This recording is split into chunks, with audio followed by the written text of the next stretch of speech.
Сәлем достар, Сарыөзектеміз. Сарыөзекте жаңадан әйелдер киімі арналған магазин ашылыпты.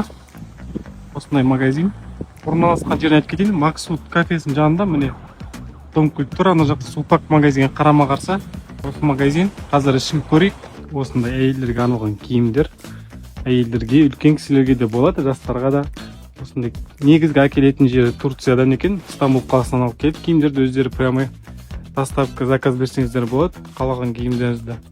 Одан бөлек бұл жақта негізгі жақсы бренд дейді, Piano деген брендтер дейді. Білетін кісілер білетін шығар, жақсы бренд деп айтып жатыр. Бағалары бұл жақта 20% скидка жүреді, егер наличка алсаңыздар. Одан бөлек бұл жақта Каспи рет, Каспи рассрочка бар, бөліп төлеп алсаңыздар болады. Айтпақшы, содан кейін мына жақта Инстаграмын, WhatsApp номер барлығын қалдырып кетемін. Кіріп көрсеңіздер болады, тапсырыс. Ал магазин мына жақ бөлігінде тек қана аяқ киімдердің магазині бар. Қазір ішін көрейік. Ал бұл жақта не бар десеңіздер, барлық отбасы